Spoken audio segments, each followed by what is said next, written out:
Sebelum lanjut nontonnya, Jangan lupa untuk like, komen, dan subscribe. jangan lupa juga nyalain loncengnya. Selamat menonton!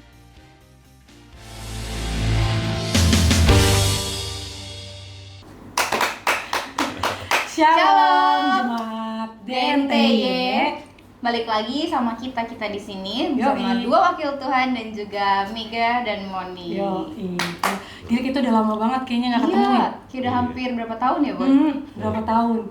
Ya semoga jemaat DNTI dimanapun kalian berada, kalian semua sehat dan Amin. bahagia. Amin. Iya kan. Kita nih sekarang pengen bahas suatu bahasan yang fenomenal. Fenomenal banget. Ngelebihin ini, Nikita Mirzani. Sama anaknya. Waduh. Ngalahin itu. Saya orang gereja kurang tahu ya. Oh iya. Itu Oh siapa apa ya?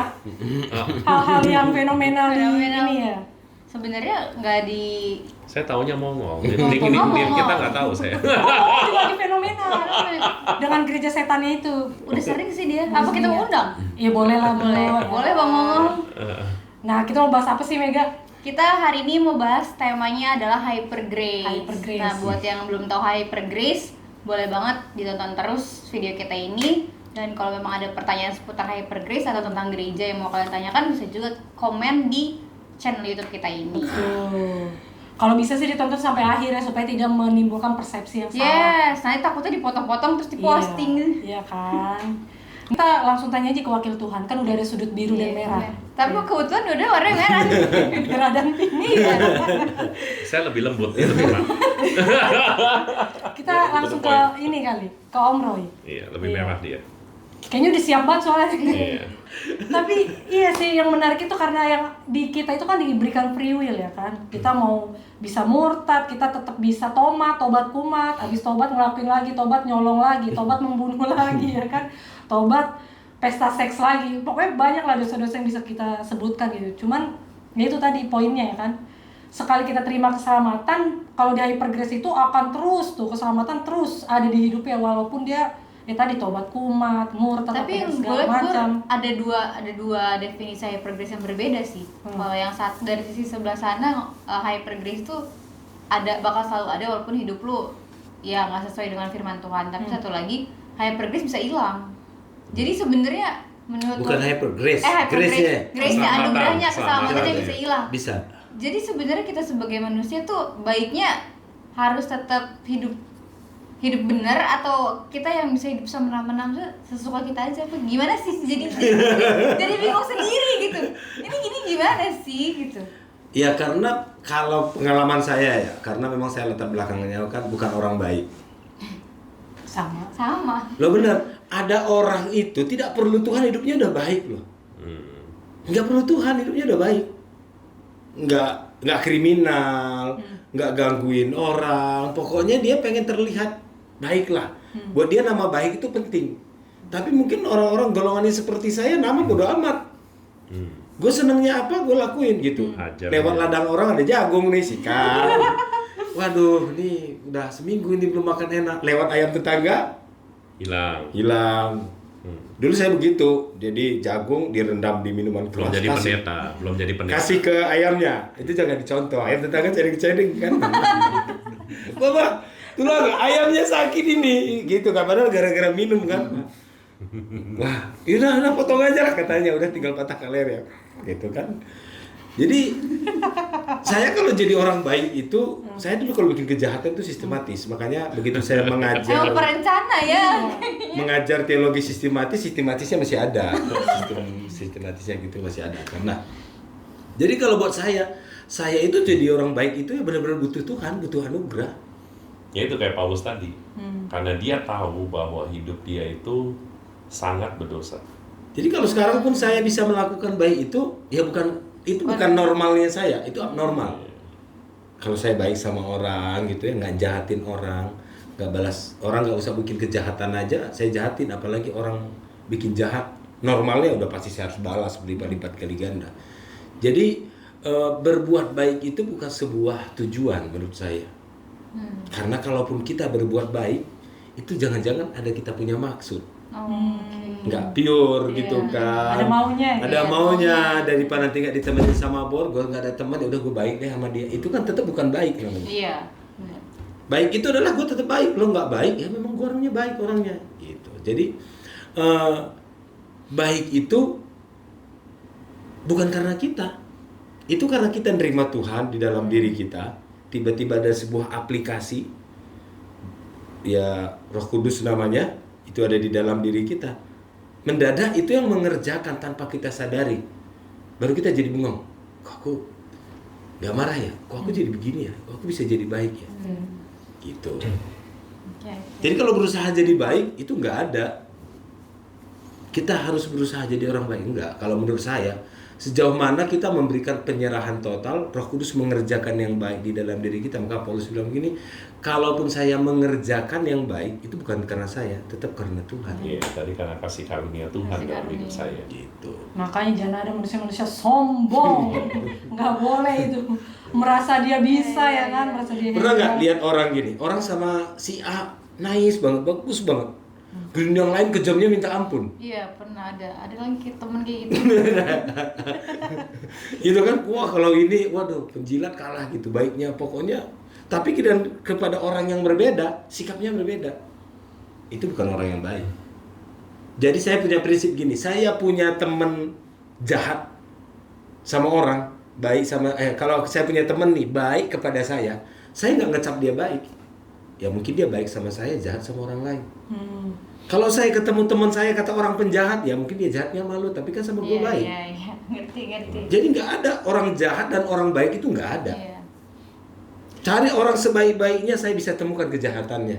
Cari orang sejahat-jahatnya, saya bisa temukan kebaikannya. Quotes hari ini. Quotes hari ini.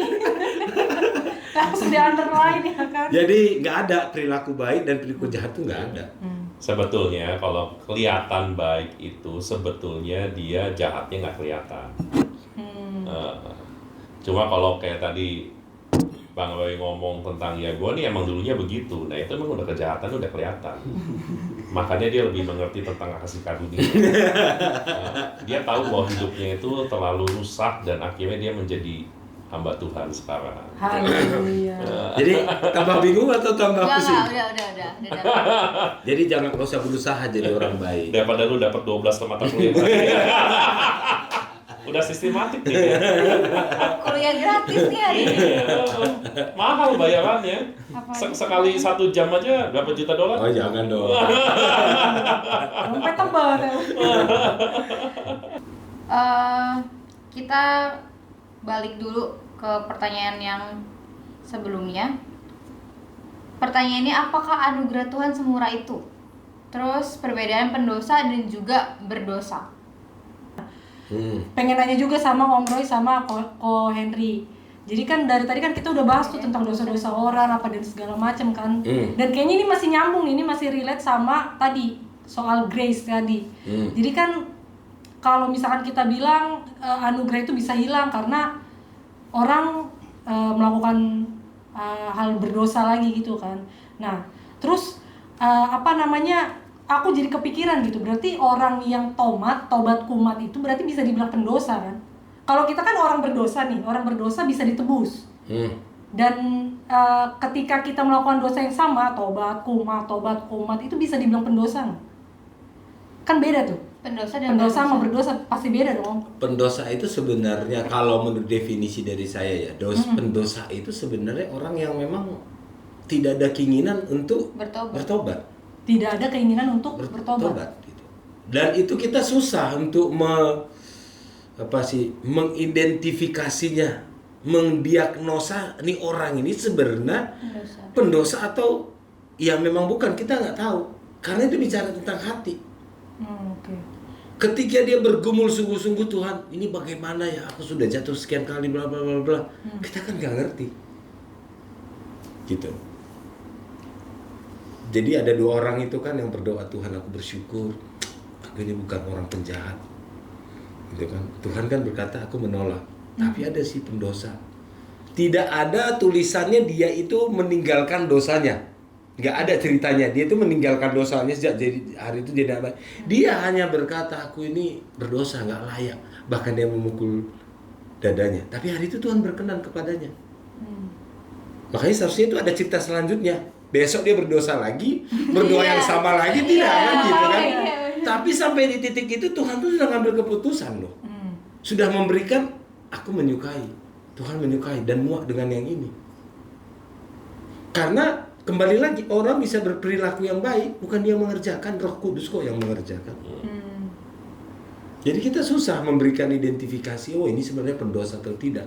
Karena kita nggak tahu bagaimana dia cry out, bagaimana dia berjuang, bagaimana dia bergumul tentang dirinya sendiri, bagaimana dia merendahkan dirinya di hadapan Tuhan. Gitu. Dan apa namanya ya? Sebenarnya Tuhan bisa aja sih cabut gitu. Wah ini udah nggak bisa berbuat dosa lagi, bisa gitu. Tapi kadang-kadang saya berpikir begini, apakah duri dalam daging itu apa sebenarnya bahasa lain yang sering saya dengar itu iniquity atau memang kelemahan sengaja Tuhan biarkan supaya orang ini setiap hari menghadap Tuhan. Oh ya, balik lagi ke Tuhan. Kan bisa aja ya. Iya, bisa jadi. Kalau orang tuh nggak berdosa nggak pernah datang kepada Tuhan. Iya. Tapi karena dia punya kelemahan, dia jatuh 3 kali sehari dalam dosa, dia 3 kali datang menghadap Tuhan. Dan Tuhan bilang, supaya lo sering-sering menghadap ke gua deh. Dan bisa juga. Ini sudut pandang yang berbeda ya. Iya.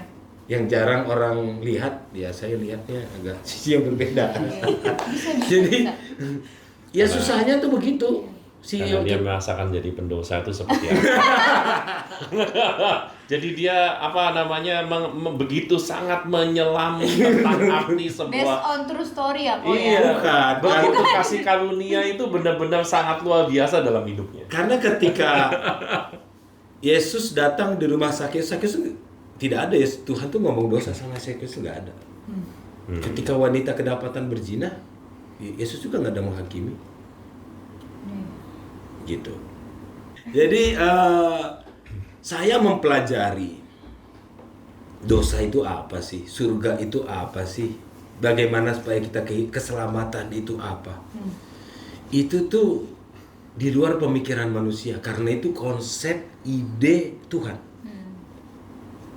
mengenai keselamatan, cara Tuhan menyelamatkan manusia, yang mengerjakannya Tuhan. 3 hal ini dikerjakan sama Tuhan. Terus bagaimana manusia bisa menjelaskan selengkap-lengkapnya, sebaik-baiknya, saya belum menemukan metode. Ada orang bisa memberikan penjelasan. Gitu. Jadi mengenai keselamatan Kristen, kita jadi Kristen, kita ikut kegiatan kerohanian apapun tidak menjamin keselamatan kita.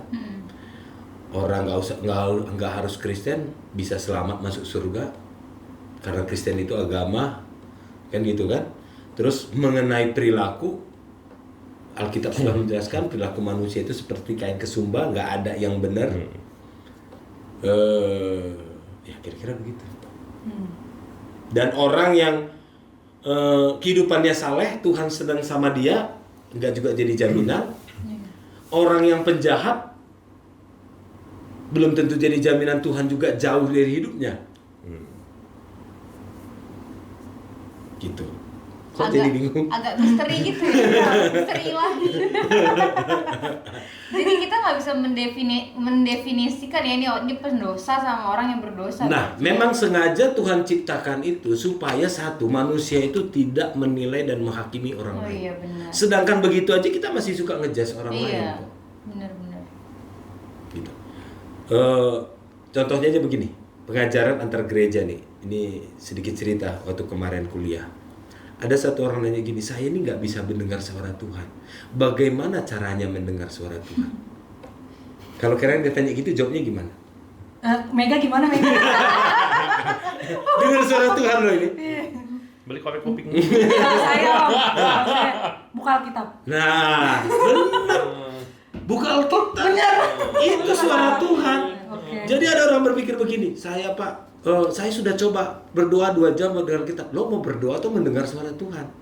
Itu kan 2 hal yang berbeda. Yeah. Kita berdoa kan menyampaikan pesan sama Tuhan. Yeah. Lo nggak mau menyampaikan apa-apa kan sama Tuhan? Enggak. Cuma mau dengar suara Tuhan. Tinggal baca Alkitab. Suara Tuhan itu semua. Tuhan berfirman. Silsilah Tuhan Yesus aja dipastikan itu adalah firman Tuhan. Berarti kalau orang-orang yang tiba-tiba dapat Iya, pendengar. saya mendengar suara Tuhan tapi dengan baca Alkitab gimana? kita yang memastikan yang dia sampaikan itu sesuai nggak dengan Alkitab. Kan konfirmasinya orang dengar apapun dari Tuhan.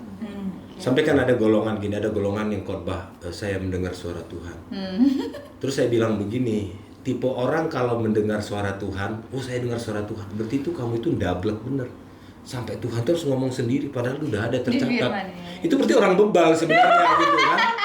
Jadi sekarang murid-murid saya kalau saya dengar suara Tuhan, ya memang ndablek nih. Sampai Tuhan tuh harus ngomong gitu kan. Dia sudah ngomong di Alkitab kok. Jadi salah kaprah kebanyakan begitu. Karena ada gereja yang kalau kumpul nih pendoa-pendoanya, saya dapat suara dari Tuhan. Gitu. Jadi yang lain bertanya, saya nggak pernah dengar suara Tuhan. Terus dengar suara Tuhan itu di mana? Jadi kenapa itu dibuat semisterius itu? Supaya kita itu jangan gampang seperti ahli Taurat ngejas hidup orang. Gitu. Oh ini begini, belum diselamatkan, begini. Gitu. Jadi tetapi kembali ke topik kita ya tentang hyper grace. Kita jangan hidup menjadi semena-mena. Ya, wah saya sudah diselamatkan, pokoknya bikin apa selamat. Jangan membuat itu menjadi barang murahan. Kenapa diberikan secara cuma-cuma? Karena manusia nggak ada yang sanggup membayarnya.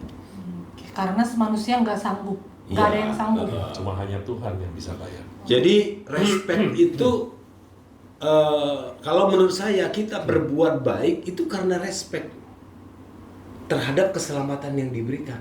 Jadi ada rasa hormat.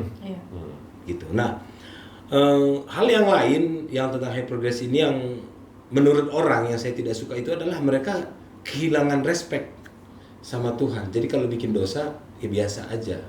Katanya begitu. Nah, kalau menurut saya kita tahu diri kan, kita kalau udah bikin salah sama teman aja kita minta maaf. Apalagi bikin salah sama Tuhan. Kita minta maaf gitu kan. Terus itu manusia macam apa seperti itu? Kita salah sama teman aja kita minta maaf, kita salah sama orang tua aja kita minta maaf, kita salah sama anak kita aja kita minta maaf. Terus ini salah sama Tuhan nggak minta maaf? Iya kan? Jangan-jangan itu bukan tipe manusia yang lain diselamatkan. Ya jadi jatuh deh. Jadi lebih ke arah seperti itu sih. Jadi kalau kita bikin dosa, terus dosa kita hilang, bukan. Jadi kalau bisa memang kita punya kelemahan, kita punya dosa, ya kita punya sikap tuh harus lebih manis dibanding yang tidak, bukan pendosa gitulah kira-kira. Jadi tunjukkan rasa hormat, respect, rasa bersyukur sudah diselamatkan. Kalau jatuh lagi besok ya udah. Percayalah orang yang jatuh dalam dosa itu nggak enjoy kok dengan dosa mereka. Nggak enjoy. Percayalah mereka tuh struggle dengan diri mereka. Nah itu ada Roh Kudus. Kalau dia tidak enjoy. Kalau dia merasa dirinya nggak enjoy. Iya. Kalau dia ngerasa biasa-biasa aja, nah itu yang sebetulnya something. Iya. Jadi saya kalau dulu. Karena waktu istri kita ngelakuin dosa, aduh kok kayak kerasa gimana. Terus habis itu jadi mabok gitu kan. Stres terus mabok gitu. Harusnya Tuhan hilang. Pas sudah sadar ya. Terus gua stres nih, aduh. Ke gereja kudus lah gitu lagi stres nih. ya sebenarnya seperti itu sih gitu. Jadi kadang-kadang tapi ada orang juga ya sih memang nggak mau pusing gitu dengan pendosa. Even dia tidak ngerti itu apa itu hyper grace, nggak ngerti ajaran itu gitu karena nggak rohani amat gitu, nggak ngerti. Jadi ada yang enjoy, ada yang enggak.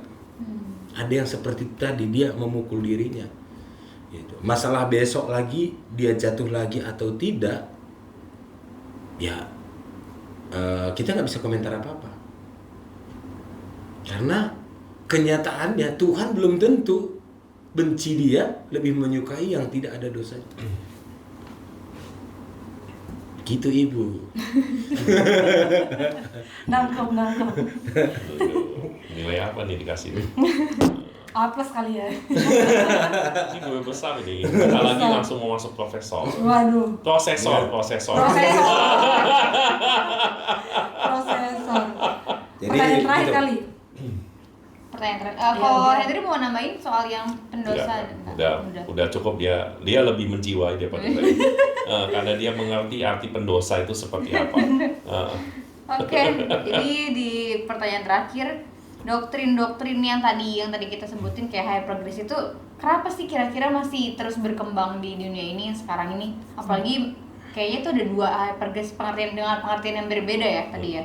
Terus kayak secara teologi apakah memperbolehkan doktrin-doktrin itu? Terus bahasa asli anugerah itu apa sih sebenarnya? Ada bahasa asli. Jadi kalau saya bilang kenapa hal ini bisa jadi terus berkembang ya? Ya itu yang saya bilang, ada aliran tuh yang namanya legalisme. Nah, orang yang kecewa dengan legalisme, dia pasti akan membahas yang di Perjanjian Baru itu tentang hypergrace-nya dari kasih karunia itu dari Rasul Paulus. Memang Rasul Paulus ini paling banyak cerita begitu. Nah, cuma kalau kita selidikin lagi gitu loh, tentang Rasul Paulus itu berkata seperti apa.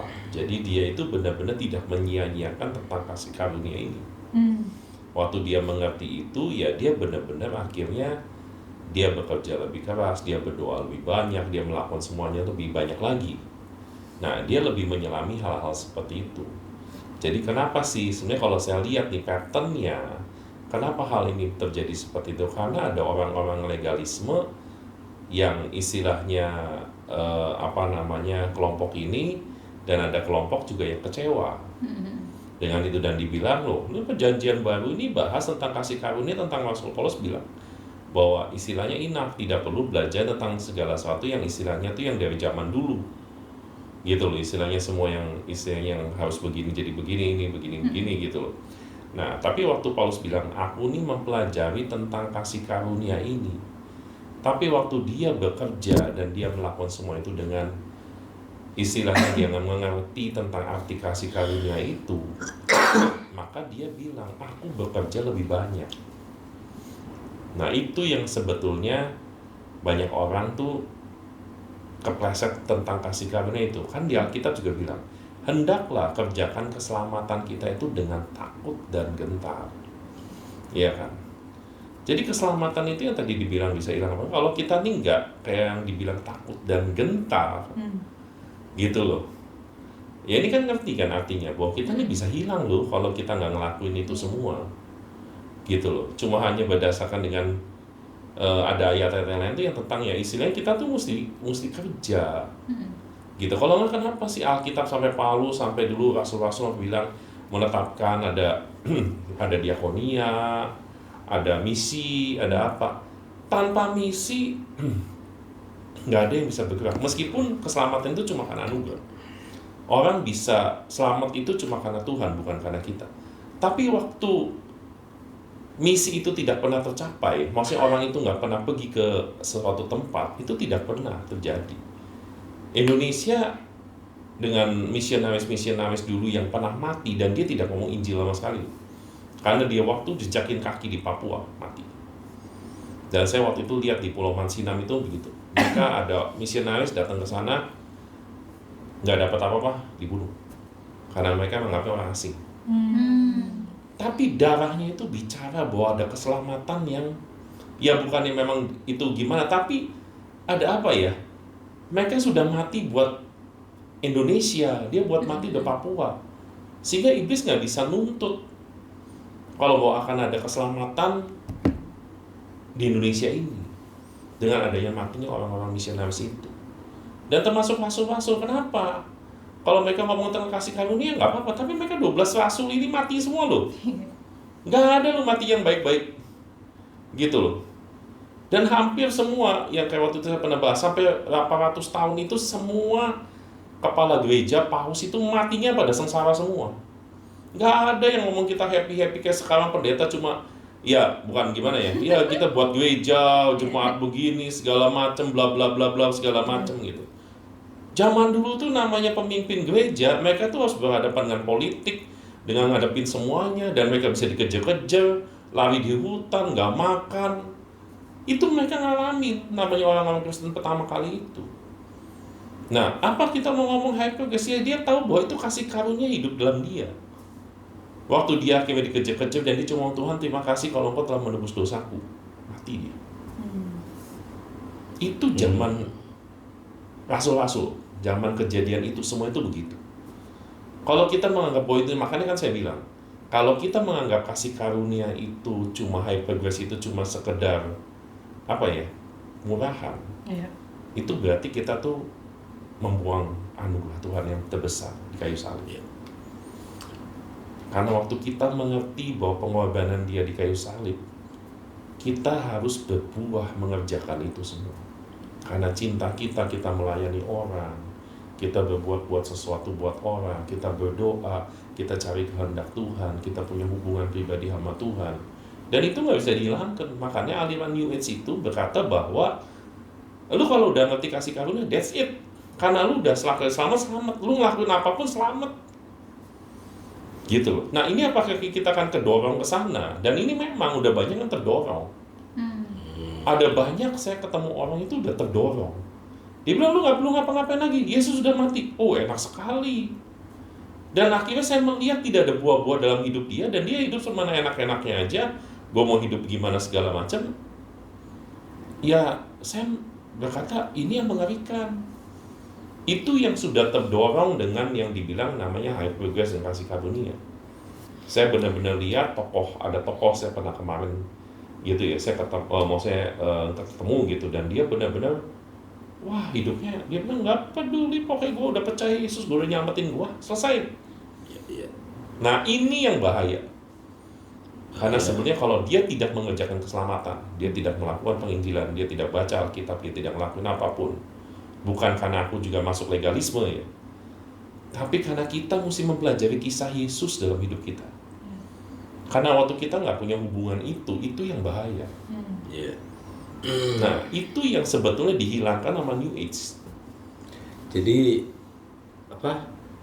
ada kisah di Alkitab yang berkata, Tuhan, gitu kan? Iya. Bukankah kami telah bernubuat demi namamu? Iya, itu Matius 7 itu. Tapi dia bilang, aku tidak mengenal engkau. Karena ujungnya sih tuntutan melakukan kehendak Tuhan itu menjadi sebuah prioritas. Jadi sangat bisa keselamatan hilang. Karena Tuhan bilang, aku tidak mengenal engkau.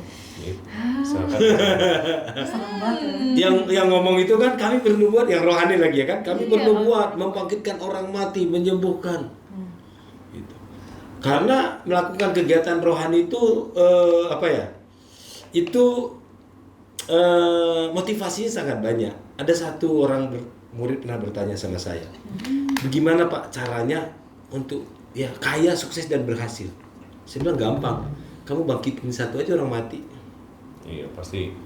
Ya kan? Ada orang kaya, anaknya mati, anak kesayangan ya kan? Dia bilang, Pak, 70% dari hartanya buat saya doakan bangkit kembali, ya semuanya juga dikasih. Gak usah ngomong begitu, kita bangkitkan satu aja orang mati, udah pasti terkenal, udah pasti kaya. Itu kan, wah bener ya, itu sebenarnya jawaban saya itu jawaban gak baik sih sebenarnya, tapi pengen tidak lihat reaksinya. Kalau itu membakar semangatnya, dia udah puasa 40 hari 40 malam, baca Alkitab, tidur cuma 2 jam, wah berarti bener nih orang motivasi hidupnya memang rada-rada bengkok gitu kan, menyimpang gitu kan. Tapi makanya sebenarnya kalau kita belajar kayak seperti ini ya, makanya kita tuh punya hubungan, misalnya gini, hubungan pribadi kita sama Tuhan. Kadang-kadang kan kita nih berpikir bahwa semuanya itu berdasarkan jumlah, berdasarkan apa, prestasi, segala macam. Itu pengukuran itu dari situ. Tapi sebetulnya yang tahu itu cuma hati kita sama Tuhan. Yang kayak tadi kan dibilang, kamu sudah bernubuat, kamu sudah melakukan mujizat, kamu sudah melakukan apa, ya kan? Tapi kamu tidak dikenal. Ya kalau saya sih berpikir gini, dia udah kerja capek-capek, ngelakuin sana sini, mungkin dia buat KHR di mana-mana, ngadain semua segala macam serba susah, tiba-tiba dibilang lu nggak dikenal Tuhan. Itu sih sakit banget lu itu. Parah. Ya, jadi makanya saya cuma mau bicara apa? Kadang-kadang prestasi itu nggak penting, hasil tuh nggak penting, tapi yang penting tuh waktu kita tuh belajar mengenal Tuhan tuh secara pribadi. Ya sebenarnya penting sih, penting buat kita bukan buat Tuhan. Ya kan? Kalau kita nggak ada punya pencapaian juga susah kan? Iya. Apa sih dia? Siapa dia itu gitu kan? Tapi ketika ada pencapaian, tapi ya itu pentingnya buat kita, sebatas di bumi, tidak bisa dibawa ke surga. Saya nggak tahu waktu itu pernah bahasnya. Saya pernah baca satu buku ya. Dia cerita begini. Penulis buku ini bilang ada 2 tipe. Yang satu tipe itu salah satu orang yang dilahirkan dari keluarga sukses. Keluarga hamba Tuhan, punya gereja besar, punya wadah besar, punya sekolah Alkitab, semua segala macam. Anak ini normal dan dia akhirnya bisa menyelesaikan kuliahnya semua segala macam, dan akhirnya dia bisa ikut pelayanan, dia menikah, keluarga yang luar biasa, dia buat KKR luar biasa besar-besaran dengan dia bisa banyak memberkati banyak jiwa-jiwa bertobat semuanya segala macam. Ya, terus dia istilahnya banyak mengajar pelajaran yang hebat-hebat, bagus lah, pokoknya prestasinya bagus, jiwanya banyak sekali. Nah, di satu sisi penulis buku ini ditulis, maksudnya dibawa lagi sama Tuhan. Ke satu sisi ada satu orang hidup, keluarganya broken home, MBA, papahnya ninggalin, jadi akhirnya anak ini ditelantarin sama orang tuanya, dibuang, diambil sama pemerintah, masuk ke orphanage, masuk ke rumah panti asuhan. Dan di panti asuhan ini dia dibully, dihina segala macam karena dia ini cacat, dia bisu. Nah, dia jadi orang yang tukang mukul, nggak sabaran, semua segala macam, tukang berantem. Akhirnya dari panti asuhan ini dia keluar. Waktu dia keluar, kalau zaman dulu tuh ada traktat kan ya, ada traktat itu, dia baca traktat itu, dia akhirnya di hari itu dia terima Yesus sebagai juru selamat. Nah, setelah itu dia belajar untuk melakukan seperti yang Tuhan mau. Jadi akhirnya dia kerja mulung, nggak punya duit, nggak punya apa gitu, dia mulung, kalau dapat hasil dia beliin traktat lagi. Kalau dia nggak punya duit lagi, dia cuma beli kertas, dia bolpen, dia tulisin Yesus itu juru selamat. Nah, ceritanya penulis buku ini pergi jalan-jalan terus ngelihat orang itu lagi teriak-teriak dengan bisunya apa segala macam. Terus sampai penulis buku ini ngomong gini, itu orang gila yang ngomong-ngomong tuh malu-maluin Kristen lagi gitu kan. Istilahnya tuh ngomong Yesus nggak, ya maksudnya Yesus juru selamat tapi ngomongnya nggak becus apa segala macam. Ini penulis bukunya apa ya, ngomong seperti itu. Dan akhirnya dia ini sampai belajar. Dia ini sampai begitu belajar untuk sabar, semua segala macam. Dia istilahnya ngerjain apa yang Tuhan mau. Dengan istilahnya satu orang pun tidak ada yang bertobat. Dan suatu hari di musim dingin, dia tahu dia cuma bisa beli makanan satu, dan dia lihat pengemis yang lain. Dan dia ngomong, Tuhan, kalau saya kasih ini buat pengemis yang lain itu, saya mati. Tapi kalau saya kasih makanan ini buat saya makan, maka pengemis ini mati. Akhirnya dia ngambil putusan, dia kasih ke pengemis yang itu makanannya dia, seluruh traktatnya, seluruh apanya dia kasih sama pengemis yang ini. Anak orang ini, pengemis ini makan, dan gak lama dia mati. Dan pengemis yang dikasih makanan ini, dia baca traktatnya, dia bingung kenapa ada orang mau mati buat dia. Dia baca semua tulisannya, dia baca traktatnya, dia dibilang, oh Yesus itu menyelamatkan. Cuma satu orang bertobat sepanjang hidup dia. Dan akhirnya penulis buku ini dibawa sama Roh Kudus, dibawa Tuhan itu ke surga. Dan dia diliatin. Tuhan nanya, dia ngomong gini, dibandingin dua orang ini, yang pertama kali pendeta sukses, yang satunya ini pengemis, begitu, mana yang paling besar di surga? Penulisnya ngomong gini, yang paling besar jiwa-jiwa, semua pelayanan, semua segala macam yang pertama. Terus gak lama dia keluar dari surga itu, dilihat pengemis yang mati itu, dan dia duduk di sebelah kanan Bapa. Dan di tanda-tanda di tubuhnya ditulis bahwa dia adalah martir buat Yesus Kristus. Kenapa? Dia menyerahkan nyawanya buat saudaranya.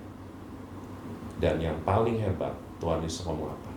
Karena dia mati tiap hari dengan talenta, dengan karunia dia cuma satu, dia bahkan gak malu sampai kamu berkatain seperti orang gila. Gitu, dia tetap nginjil meskipun orang tidak ada satu bertobat. Siapa yang mau bertobat? Ngomong aja gak bisa, tulisan jelek, gitu loh. Tapi dia bilang gitu, dia melakukan seperti yang Tuhan mau. Dia mati daily tiap hari. Dari dia dulu pemarah, dia nggak ngelakuin marah lagi, dan dia jadi belajar menekan hidup dia menyalibkan dirinya sendiri, dan dia berkata, Tuhan, aku mau ikut Engkau, aku ngerti tentang anugerah keselamatan dan aku tetap mau berubah.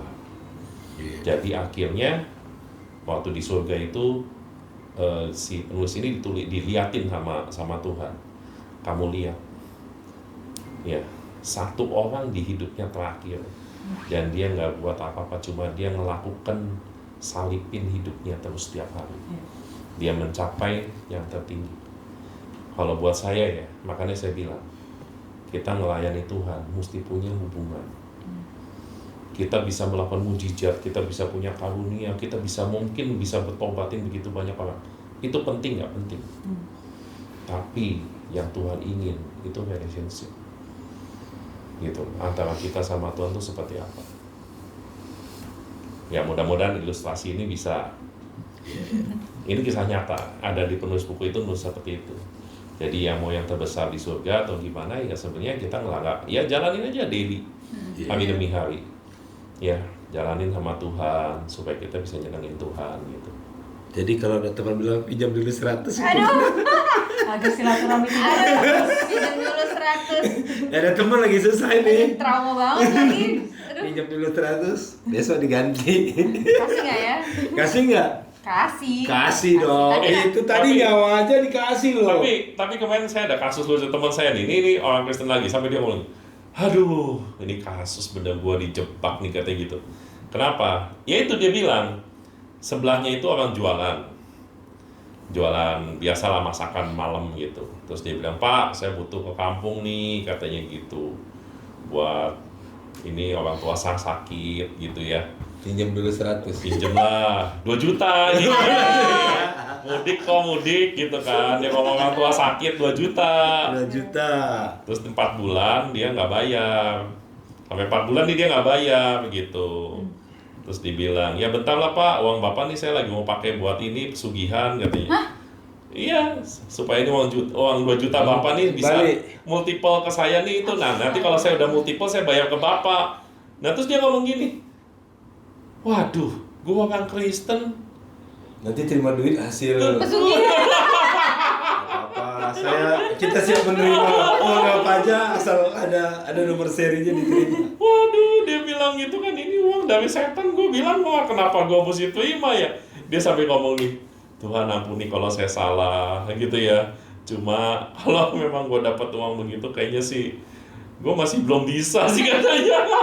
Makanya seharusnya merelakan aja ya kan, diberikan. Jadi kalau ada temennya pinjam dulu 100 nih buat lo 100 deh. Iya, pasti udah otomatis udah merelakan otomatis, sih. udah 100 deh. Gitu kan. Nah, kemudian arti daripada grace itu sendiri itu seperti itu, grace itu kan sebenarnya pemberian, berkah. Iya. Sesuatu yang tidak kita sangka-sangka, bukan kita minta tapi tiba-tiba diberikan. Iya. Grace itu lebih karena itu. Bukan karena minta terus dikasih, bukan, tiba-tiba dikasih. Kayak hari ini saya lagi bangun tadi, lagi tidur tadi, tiba-tiba dibangun. Ada babi. Bangun. Ada babi, ada daliman. Ini grace itu begitu. Tidak meminta, tiba-tiba sekonyong-konyongnya suddenly gitu kan. Ada babi panggang. Nah, itu tuh anugerah begitu. Ya seperti lagu itulah Amazing Grace kan. Ya lebih ke arah seperti itu gitu. Tapi ada orang memanfaatkan, ada orang mungkin juga cari jurus ketika didorong-dorong gitu, dipepet hidupnya. Bayangkan misalnya si Adi Hakimi ya kan, kamu ini mau dasar pendosa, bla bla bla. Jadi dia berpikir, bagaimana nih untuk membuat orang ini berhenti bicara? Ya bisa, akhirnya muncullah pemikiran-pemikiran seperti itu. Gitu. Kita selamat bukan karena perbuatan, kita selamat karena kasih karunia. Kita selamat karena diberikan. Dan Tuhan sudah berikan kepada semua orang yang menerima dan percaya. Tapi arti dari keselamatan itu kita harus berbuah. Ya. Jadi siapa yang belum percaya dan mengaku, Kecuali begitu percaya dan mengaku, mati ya udah masuk surga. Sepertinya. Sepertinya. Sepertinya. Ya karena ada kan bukan panitia. Kalau bukan panitia. kalau ada panitia yang memang seleksinya ya. Ada ceritanya. Mantap. siap, thank you. Keren banget kultum hari ini ya. Oh, iya. Kultum.